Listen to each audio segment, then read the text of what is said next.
Good morning friends, welcome to civil service aspirant. আজকে আমরা করছি 9th এপ্রিলের কারেন্ট অ্যাফেয়ার্স। আমরা যে পেপারগুলো কভার করছি সেগুলো হচ্ছে the Hindu, Indian Express, Times of India. আর আমাদের এই কারেন্ট অ্যাফেয়ার্সের ক্লাসটি WBCS, West Bengal police, SSC, NTPC, group D সব পরীক্ষার জন্য অনেক বেনিফিশিয়াল হবে। শুরু করার আগে আমি আমার সম্বন্ধে একটুখানি বলে নিই। আমার নাম হলো অভিজিৎ দাস, আর আমি এই পরীক্ষাগুলো পাস করেছি। বর্তমানে আমি ডাব্লিউবিসিএস এর প্রিপারেশন নিচ্ছি। আর একটা জিনিস জানিয়ে রাখি, যারা আমাদের চ্যানেলটা প্রথম দেখছো প্লিজ আমাদের চ্যানেলটি সাবস্ক্রাইব করো, আর ভিডিওটি ভালো লাগলে লাইক করো আর বন্ধুদের সাথে শেয়ার করো। ঠিক আছে, তাহলে আজকে ক্লাস শুরু করছি। আমাদের প্রথম নিউজ হচ্ছে ABGUS Hindustan Unilever set up a project with the support of Hindustan Unilever limited. The Akhil Bharatiya Gramin Utthan Samiti has inaugurated a water management project in the Thingy village of Patiala district, Punjab. Hindustan Unilever limited এটা একটি ভারতীয় company, যেটা কিনা অখিল ভারতীয় গ্রামীণ উত্থান সমিতি। এরা কি করছে না, একটি ওয়াটার ম্যানেজমেন্ট একটি প্রজেক্ট তারা চালু করছে। কোথায় না, পাঞ্জাবের পাতিয়ালা জেলাতে। The project aims to recycle waste water for irrigational purposes, ground water replenishment and rain water harvesting. তাদের মেন এমটা হচ্ছে কি এই প্রজেক্টটার, তারা যে ওয়েস্ট ওয়াটার রয়েছে, মানে যেগুলো অ্যাকচুয়ালি খারাপ যে ওয়াটারগুলো যেগুলো আমাদের হাউস হোল্ড থেকে বা আদার ইন্ডাস্ট্রিয়াল জায়গা থেকে যেগুলো বেরোচ্ছে, সেই সব ওয়েস্ট ওয়াটারগুলোকে তারা রিসাইকেল করে কিসের জন্য আবার ব্যবহার করবে না, ইরিগেশনাল পারপাসেস, চাষের কাজে।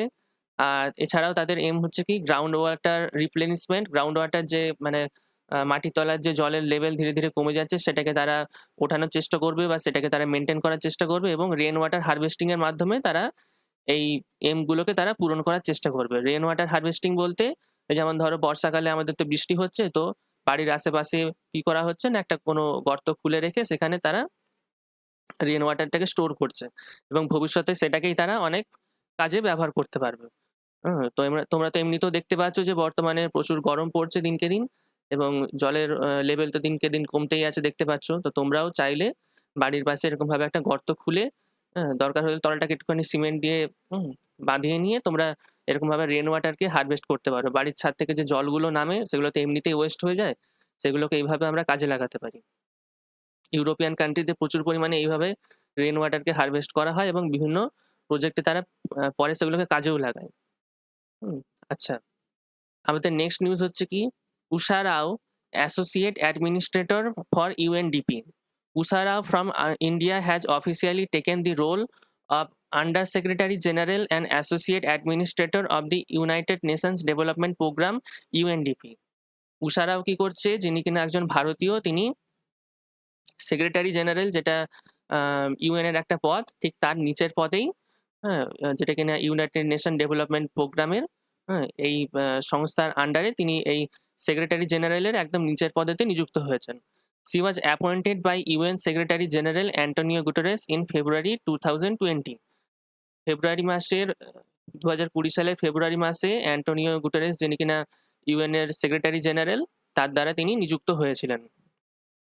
নিউজটা এই কারণে ইম্পর্টেন্ট কারণ উষা রাও হচ্ছেন একজন ভারতীয়। আচ্ছা, এর পরের নিউজ হচ্ছে কি Sri Lanka bans palm oil imports. Sri Lanka কি করছে না, তাদের দেশে পাম অয়েল যে ইম্পোর্ট করতো, তারা আমদানি করতো বিভিন্ন দেশ থেকে, সেটাকে তারা ব্যান করে দিচ্ছে। শ্রীলঙ্কা হ্যাজ বার্ন imports of palm oil and new palm plantation and told producers to uproot existing plantation in a phased manner. তারা কি করছে, এক তো তাদের যারা যে মানুষগুলো তাদের দেশে যেসব কোম্পানিগুলো বাইরে থেকে ইম্পোর্ট করছিল তাদেরকে তো বারণ করেইছে, উপরন্তু এটাও তারা বলেছে কি যে দেশের মধ্যে যে পামের যে পাম অয়েল তৈরি করার জন্য যেসব প্ল্যান্টেশন তারা বানিয়ে রেখেছিল, সেই গাছগুলোকে তারা বলছে ফেজড ম্যানারে ধীরে ধীরে নষ্ট করে দিতে। কারণ কি না, পাম oil imports and the number of plantation have been increasing in recent years in Sri Lanka, a leading producer of coconut oil. Actually Sri Lanka হচ্ছে একটা কোকোনাট অয়েল মানে নারকেল তেল প্রডিউসিং একটা কান্ট্রি, হ্যাঁ? তো তাদের দেশে ধীরে, ধীরে কি হয়েছে না প্রচুর পরিমাণে এখন পাম অয়েল ইউজ করা শুরু হয়েছে। যেটাকে কিনা তারা আবার কি করছে না ইম্পোর্ট করে ইউজ করছে। তো সেই ডিপেন্ডেন্সিটাকে কম করার জন্য তারা কি করছে না তাদের এই যে ইম্পোর্ট সেটাকে তো তারা ব্যান করছেই। এমনকি দেশের ভেতরে যেগুলো প্ল্যান্টেশন ছিল সেগুলোকেও ধীরে, ধীরে তারা নষ্ট করছে। হুম? আচ্ছা শ্রীলঙ্কা কোথা থেকে তারা এই পাম অয়েলটাকে ইম্পোর্ট করছে? তারা ইম্পোর্ট করছে মালয়েশিয়া, ইন্দোনেশিয়া যেগুলো কিনা হিউজ একটা মার্কেট পাম অয়েলের।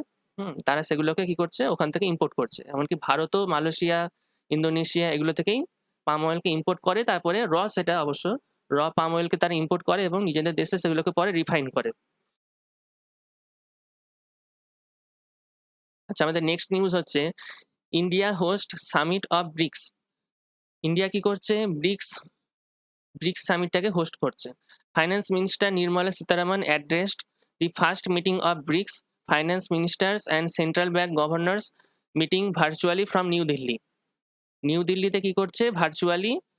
যেহেতু এখন প্যান্ডেমিক চলছে তো সেই কারণে অফিসিয়ালি তো সব জায়গায় গিয়ে এখন আর মিটিং মিছিল হচ্ছে না। এখন ওরকমভাবে ওই জন্য ভার্চুয়ালি সব মিটিংগুলো সামিটগুলো হচ্ছে। তো নির্মলা সীতারামন যিনি কিনা আমাদের দেশের ফাইন্যান্স মিনিস্টার এবং আমাদের যে সেন্ট্রাল ব্যাংক রয়েছে তার যে গভর্নর তারা দুজনে মিলে কি করছে ভার্চুয়ালি নিউ দিল্লিতে ব্রিক্স সামিটটাকে তারা অ্যাটেন্ড করেছেন। আর হোস্টও করা হয়েছে ইন্ডিয়ার দ্বারাই এবারে ব্রিক্স সামিটটা। The meeting was co-chaired by her and Shaktikanta Das. এটা তো বললাম শক্তিকান্ত দাস যিনি কিনা আমাদের আরবিআই এর গভর্নর আর আমাদের যে ফাইন্যান্স মিনিস্টার নির্মলা সীতারামন দুজনে মিলে একসাথে সামিটটাকে কো-চেয়ার করছেন। BRICS is the acronym coined to associate five major emerging economies: Brazil, Russia, India, China, South Africa. BRICS হচ্ছে একটা অ্যাক্রোনিম যেটা কিনা পাঁচটা এমার্জিং যে ডেভেলপিং কান্ট্রি সেগুলোকে রিপ্রেজেন্ট করছে। সেগুলো হচ্ছে Brazil, Russia, India, China, South Africa.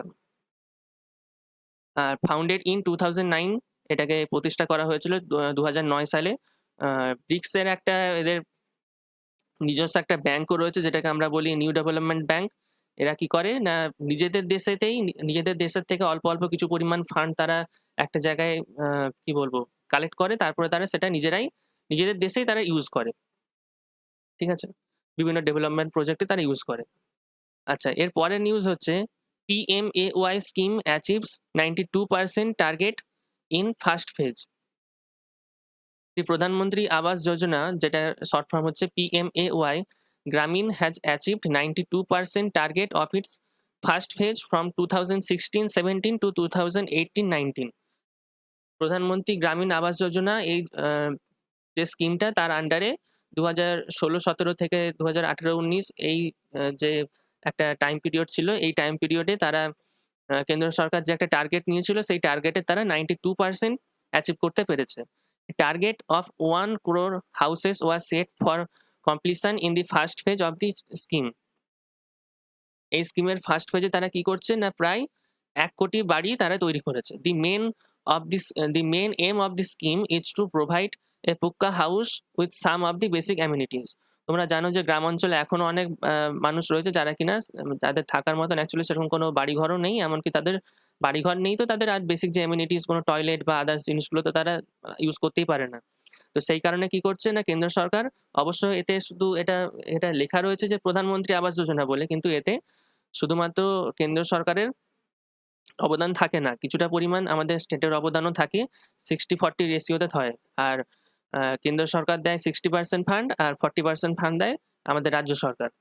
হুম কিন্তু আর যেগুলো আমাদের হিল এরিয়া যেমন জম্মু কাশ্মীর এইসব সাইডগুলোতে কি হয় না 90% দেয় আমাদের কেন্দ্র সরকার আর 10% ফান্ড দেয় আমাদের রাজ্য সরকার। তো এই স্কিমটার অ্যাকচুয়ালি মেন উদ্দেশ্য কি হচ্ছে না গ্রামীণ এলাকাতে মানুষকে ছোট্ট করে একটা পাকা বাড়ি বানিয়ে দেওয়া আর তাদের সাথে তাদেরকে অ্যাটলিস্ট একটা করে টয়লেট বানিয়ে দেওয়া হয় যাতে করে তারা বাইরে গিয়ে মাঠে ঘাটেতে গিয়ে কাজকর্ম না করে আর কি। আচ্ছা আমাদের নেক্সট নিউজ হচ্ছে Robert Mundell passes away. Nitin Gokhale, one of South Asia's leading strategic and defense analysts, has come up with a new book titled Manohar Parrikar, Brilliant Mind, Simple Life। এখানে বানানটা একটু মিস্টেক হয়ে গেছে, এখানে লাইফ হবে। আচ্ছা নিতিন গোখলে যিনি কিনা সাউথ এশিয়ার একজন স্ট্র্যাটেজিস্ট এবং ডিফেন্স অ্যানালিস্ট, তিনি কি করছেন তা একটা নতুন তার বই পাবলিশ করেছেন যেটার নাম হচ্ছে কি মনোহর Parrikar brilliant mind simple life, মনোহর পারিক্করকে নিয়ে তিনি একটা, এখানে হেডলাইনটা কিছু মিস্টেক হয়ে গেছে, এটা কারেক্ট করা হয় না। আচ্ছা, হেডলাইনটা তোমরা একটুখানি অ্যাভয়েড করো, অ্যাকচুয়ালি নিউজটা হচ্ছে এটা, নিচেরটা তোমরা খেয়াল করো। Nitin Gokhale, one of South Asia's leading strategic and defence analyst, has come up with a new book titled Manohar Parrikar. এই নিউজটা তো আমরা আগের দিনকে কভার করেছিলাম। আচ্ছা, আমাদের মেন নিউজটা হচ্ছে নিচেরটা, মনোহর পারিক্করকে নিয়ে যেটা কিনা একটা বই, সেটা হচ্ছে ব্রিলিয়ান্ট মাইন্ড সিম্পল লাইফ। এই বইটা পাবলিশ করছে কে না নিতিন গোখলে। তিনি কে? তিনি হচ্ছেন সাউথ এশিয়ার একজন স্ট্র্যাটেজিস্ট এবং ডিফেন্স অ্যানালিস্ট, ঠিক আছে। He has served as the CM of Goa for 4 times. মনোহর পারিক্করকে তোমরা জানো, মনোহর পারিক্কর সিএম, 4বারের সিএম ছিলেন গোয়ার। He was also the defence minister of India between November 2014 and March 2017। 2014 সাল থেকে 2017 সাল পর্যন্ত তিনি ভারতের ডিফেন্স মিনিস্টার হিসেবেও কাজ করেছেন। হুম। আর মনোহর পারিক্কর একমাত্র আমাদের দেশের সিএম যিনি কিনা আইআইটি পাস ছিলেন। আচ্ছা, আমাদের নেক্সট নিউজ হচ্ছে DGP Sabir anti corruption unit chief of BCCI. The board of control for cricket, যেটা শর্ট ফর্ম হচ্ছে BCCI, in India has appointed former Gujarat DGP Sabir Hussain as the head of its anti corruption unit. BCCI কি করছে, তাদের head of anti corruption unit, যেটা কিনা corruption related যেসব ম্যাটারগুলো হয় সেগুলোকে তারা হ্যান্ডেল করবে। সেই ইউনিটের হেড হিসেবে কাকে নিয়োগ করেছে না গুজরাটের ডিজিপি, তার নাম হচ্ছে সাবির হুসেন। বিসিসিআই এর তোমরা ফুল ফর্মটা দেখে রেখো, দি board of control for cricket in India. BCCI was formed in 1928। 1928 সালে বিসিসিআই কে ফর্ম করা হয়, যেটা কিনা আমাদের স্পোর্টস মিনিস্ট্রি যেটা রয়েছে তার আন্ডারে কাজ করে। মিনিস্ট্রি অফ ইউথ অ্যাফেয়ার্স এরকম করে কিছু একটা রয়েছে, ওই মিনিস্ট্রির আন্ডারে কাজ করছে। আর হেডকোয়ার্টার্স ইন মুম্বাই, আর এদের হেডকোয়ার্টার হচ্ছে মুম্বাইয়ে। নেক্সট নিউজ হচ্ছে FIFA suspends Pakistan football federation. FIFA কি করেছে না, পাকিস্তানের যে ফুটবল ফেডারেশনটাকে ছিল, ফুটবলের যে অ্যাকচুয়ালি দেখতে গেলে যে সংস্থাটা পুরোটা যেটা কিনা পাকিস্তানে রয়েছে, তাদেরকে পুরোপুরি ব্যান করে দিয়েছে। World football governing body FIFA has suspended the Pakistan Football Federation with immediate effect due to third party interference. বাহ্যিক কিছু ইন্টারফারেন্সের কারণে ফিফা, যেটা কিনা ওয়ার্ল্ড ফুটবল গভর্নিং বডি, যেটা কিনা পুরো ওয়ার্ল্ডে ফুটবল যে গেমটা সেই রিলেটেড সব জিনিসগুলোকে তারা গভর্ন করছে, তারা কি করছে, পাকিস্তান যে ফুটবল ফেডারেশনটা ছিল সেটাকে তারা ব্যান করে দিয়েছে। The interference accounts for serious violation of the FIFA statutes and guidelines. Third party কিছু ইন্টারফারেন্স, বাহ্যিক কিছু ইন্টারফারেন্সের কারণে কি করেছে না, তারা কিনা একেবারে যে ফিফার যেসব গাইডলাইন গুলো ছিল সেগুলোকে তারা ভায়োলেট করছিল, সেই কারণে ফিফা কি করেছে, পাকিস্তানের যে ফুটবল টিমটা সেটাকে তারা ব্যান করে দিয়েছে। শুধুমাত্র এই যে প্রথম ফিফা পাকিস্তানের ফুটবল টিমকে ব্যান করছে তা নয়, 2018 সালেও আরেকবার ফিফা করেছিল কি, পাকিস্তানের ফুটবল টিমকে ব্যান করে দিয়েছিল। Government appoints S Raman as SIDBI CMD. আমাদের নেক্সট নিউজ হচ্ছে the government has appointed S Raman as chairman and managing director of small industries development bank of India. সিডবির ফুল ফর্ম হচ্ছে small industries development bank of India. সরকার কি করেছে না, S রামানকে, যিনি কিনা ম্যানেজিং ডাইরেক্টর হিসেবে নিয়োগ করা হয়েছে, তাকে small industries and development bank of ইন্ডিয়ার ম্যানেজিং ডাইরেক্টর হিসেবে নিয়োগ করা হয়েছে। Cabinet approves PLI scheme for solar modules. আমাদের নেক্সট নিউজ হচ্ছে ক্যাবিনেট কি করেছে, কেন্দ্র সরকারের ক্যাবিনেট কি করছে না, প্রোডাকশন লিঙ্কড ইনসেন্টিভ যে স্কিমটা সেটাকে এখন সোলার মডিউল এইসব তৈরি করার জন্য তারা অ্যাপ্লাই করছে। The union government approves 450 crore production linked incentive scheme to boost domestic manufacturing of solar PV modules. দেশীয় যে সোলার পিভি মডিউলসগুলো, তোমরা জানো যে সোলার যেসব প্যানেলগুলো হয় সেগুলো খুব একটা ভারতের ভেতরে তৈরি হয় না। কিছু কিছু হাতে গোনা কোম্পানি রয়েছে, যেমন আদানি গ্রিন, ঠিক আছে, এরা কিছু কোম্পানি রয়েছে যারা কিনা এই সোলারের ফিল্ডে কাজ করছে। নাহলে ম্যাক্সিমাম সোলার প্যানেল এগুলোকে সব বাইরে থেকে ইম্পোর্ট করা হয়। সেই জন্যই আমাদের দেশে সোলার প্যানেলের অ্যাকচুয়ালি দেখতে গেলে দাম অনেকটাই বেশি। যদিও কেন্দ্র সরকার এখন কেন্দ্র সরকারই বলো বা রাজ্য সরকারই বলো সবাই ভর্তুকি দিচ্ছে যাতে করে মানুষ মোটিভেটেড হয় এগুলোকে অ্যাপ্লাই করার জন্য। কিন্তু তাহলেও এখনো রেট সত্যি কথা বলতে কি এখনো অনেকই বেশি। তো যাই হোক, যাতে করে যে ডোমেস্টিক যে ম্যানুফ্যাকচারিংটা সোলার সেল এগুলো সেগুলোকে বুস্ট করা যায়, সেজন্য তারা কেন্দ্র সরকার কি করছে না পিএলআই স্কিমের আন্ডারে এই সোলার সেল তৈরির ব্যাপারটাকেও নিয়ে এসেছে। সেই কারণে তারা কি করছে না কেন্দ্র সরকার 4,500 কোটি টাকা এই প্রোডাকশন লিঙ্কড ইনসেনটিভ এই স্কিমের আন্ডারে ডোমেস্টিক যেসব ম্যানুফ্যাকচারাররা থাকবে, যেসব কোম্পানিগুলো থাকবে তাদেরকে দেবে। তারা কি করবে না বর্তমানে তারা যে পরিমাণ কোম্পানিগুলো উৎপাদন করছে তাদেরকে কিছু টার্গেট দেওয়া হবে। সেই টার্গেটের থেকে তারা যদি বেশি পরিমাণ আরো 4% বা 6% তারা আরো বেশি ইনকাম করতে পারে, তখন তাদেরকে কিছু পরিমাণ টাকা ইনসেনটিভ হিসেবে ধরো মানে কি বলবো তাদেরকে মোটিভেট করার জন্য দেয়া হবে। যাতে করে তারা আরো বেশি প্রোডাকশন করতে পারে। তাতে হচ্ছে কি এক তো এই জিনিসগুলো বেশি পরিমাণে উৎপাদন হচ্ছে। উৎপাদন ডোমেস্টিক্যালি বেশি হলে কি হবে? আমাদের দেশের মানুষ কিছু পরিমাণ জবও পাবে। উপরন্তু এই যে সোলার সেল যেগুলো কিনা আমাদেরকে বাইরে থেকে ইম্পোর্ট করতে হয়, সেই ডিপেন্ডেন্সিটাও কম হবে। মেক্সিমাম তো চায়না থেকে ইম্পোর্ট করা হয়। হুম?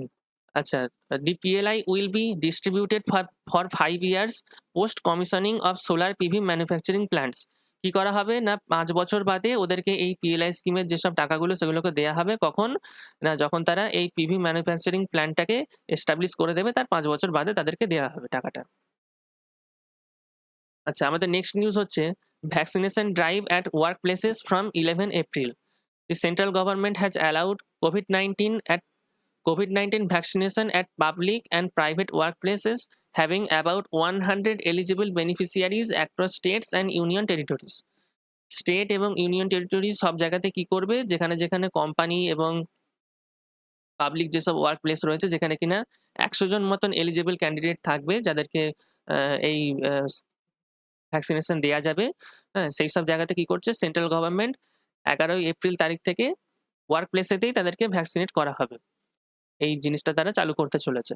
Two avail of this facility, employees aged 45 years or more will have to register in the CoWIN portal prior to vaccination. এই স্কিমের আন্ডারে, স্কিম তো নয়, এই যে নিয়মটা, এই নিয়মের আন্ডারে যারা যারা বেনিফিট নিতে চাইছে তাদেরকে প্রথমত 45 বছরের ওপরে হতে হবে। আর তারপরে তাদেরকে কি করতে হচ্ছে না সেন্ট্রালের যে একটা কোউইন বলে একটা পোর্টাল রয়েছে সেই পোর্টালের আন্ডারে তাদেরকে প্রথমে রেজিস্ট্রেশন করতে হবে। কোউইন হচ্ছে একটা পোর্টাল যেটা কিনা সেন্ট্রাল গভর্নমেন্ট তৈরি করেছিল। কিসের কারণে? না পুরোপুরি একটা নজর রাখার জন্য, পুরোপুরি ওই COVID-19 এর কোন স্টেটে কতটা কি কত মানুষকে ভ্যাকসিনেশন দেয়া হয়েছে, হ্যাঁ? এইসব পুরো ব্যাপারগুলো নজর রাখার জন্য কোউইন নামে একটা পোর্টাল চালু করেছিল কেন্দ্র সরকার। সেই পোর্টালেতে প্রথমে তাদেরকে রেজিস্ট্রেশন করতে হবে। আচ্ছা, আমাদের নেক্সট নিউজ হচ্ছে আনামায়া ট্রায়াল, এটা ট্রায়াল হবে না, এটা ট্রাইবাল হবে। Tribal health collaborative.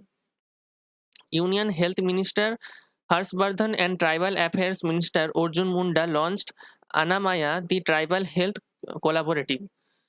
ইউনিয়ন যে কেন্দ্র সরকারের যে হেলথ মিনিস্টার হর্ষবর্ধন আর যে ট্রাইবাল অ্যাফেয়ার্স মিনিস্টার, হ্যাঁ, যার নাম হচ্ছে অর্জুন মুন্ডা, তারা দুজনে মিলে কি করছে না আনামায়া নামে একটা ট্রাইবাল হেলথ কোলাবোরেটিভ একটা স্কিম তারা লঞ্চ করছে। ট্রাইবাল রিলেটেড মানে তোমরা বুঝতে পারছো যে এসব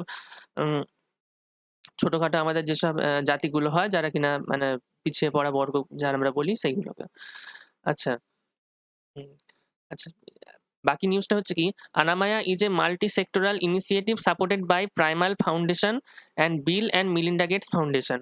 এই স্কিমটাকে কেন্দ্র সরকার তো তৈরি করেছে, এমনকি তাদেরকে এই স্কিমটাকে ব্যাক করছে কারা না প্রাইমাল ফাউন্ডেশন এবং Bill and Melinda Gates foundation. Bill and Melinda Gates তোমরা জানো যে বিল গেটস এবং তার স্ত্রী যে মিলিন্ডা গেটস, তাদের একটা ফাউন্ডেশন রয়েছে, বিভিন্ন রকম চ্যারিটিমূলক তারা কাজকর্ম করে থাকে অল ওভার ওয়ার্ল্ডেই। এই দুটো ফাউন্ডেশন এই স্কিমটাকে ব্যাক করছে।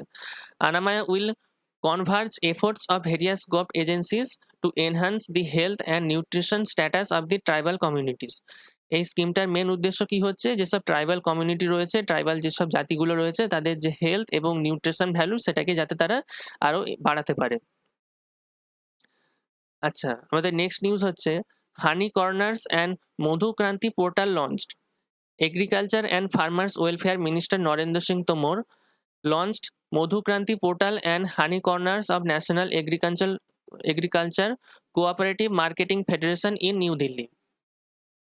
আমাদের যে এগ্রিকালচারাল যে মিনিস্টার রয়েছেন কেন্দ্র, তার নাম হচ্ছে নরেন্দ্র সিং তোমর। তিনি কি করেছেন না মধুক্রান্তি নামে একটা পোর্টাল লঞ্চ করা হয়েছে। কিসের কারণে? না নিউ দিল্লিতে লঞ্চ করা হয়েছে ন্যাশনাল এগ্রিকালচার কোঅপারেটিভ মার্কেটিং ফেডারেশনের দ্বারা।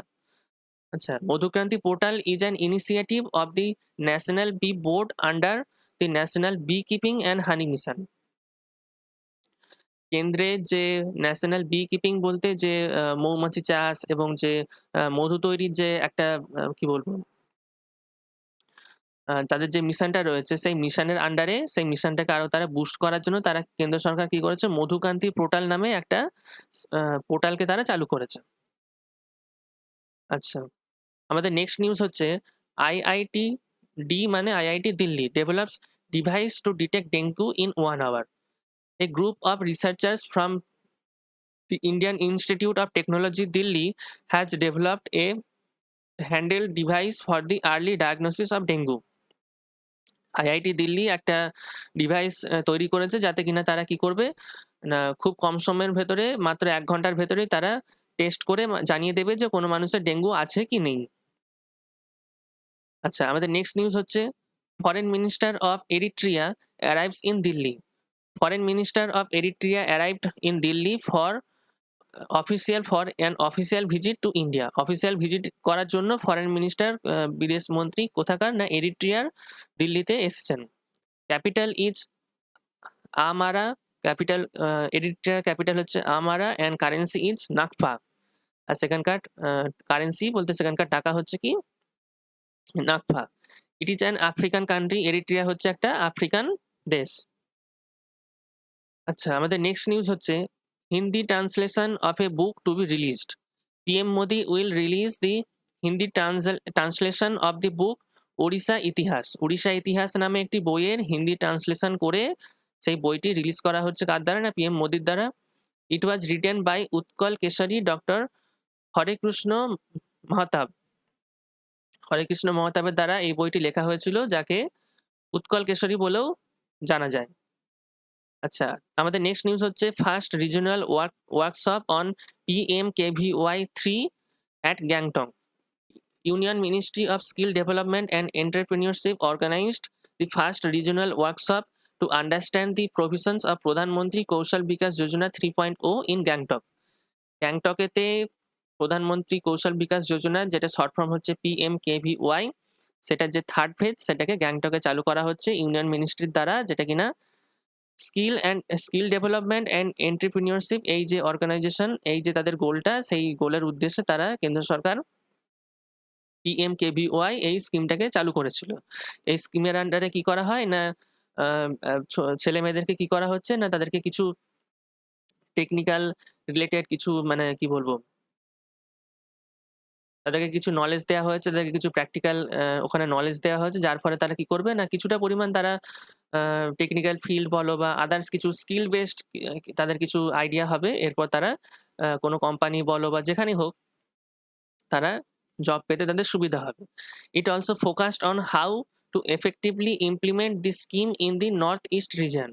এমনকি এই প্রথম কি করা হচ্ছে না নর্থ ইস্ট, আমাদের যে ভারতের যে নর্থ ইস্ট সাইডটা রয়েছে সেখানে এই প্রথম PMKVY এই স্কিমটাকে চালু করা হয়েছে থার্ড ফেজের আন্ডারে, এবং সেখানের যেসব ইউথ রয়েছে তাদের উন্নতির জন্য তারা যাতে কোনো স্কিল বেসড জব পেতে পারে সেই কারণে তাদেরকে কি করা হচ্ছে না এই PMKVY এর আন্ডারে থার্ড ফেজে গ্যাংটকে এই একটা প্রতিষ্ঠান চালু করা হচ্ছে। আচ্ছা, এই ছিল আজকের আমাদের ক্লাস। তো ভিডিওটি ভালো লাগলে প্লিজ লাইক করো আর বন্ধুদের সাথে শেয়ার করো। আর যারা যারা আমাদের চ্যানেলটি প্রথম দেখছো প্লিজ সাবস্ক্রাইব করো, কারণ আমরা প্রতিদিন এই চ্যানেলে কারেন্ট অ্যাফেয়ার্সের ক্লাস নিয়ে আসছি, যেগুলো কিনা সব ধরনের কম্পিটিটিভ পরীক্ষার জন্য অনেক বেনিফিশিয়াল হবে। আচ্ছা, সিভিল সার্ভিস অ্যাসপিরেন্ট নামে আমাদের একটি ফেসবুকের পেজ রয়েছে। তোমরা এই ক্লাসের নোটসটি পেতে চাইলে আমাদের ওই ফেসবুক পেজটা ফলো করো। আমাদের এই ফেসবুক পেজের লিঙ্কটা আমি এই ভিডিও ডেসক্রিপশন বক্সে দিয়ে রাখবো। তো thank you, bye, have a great day.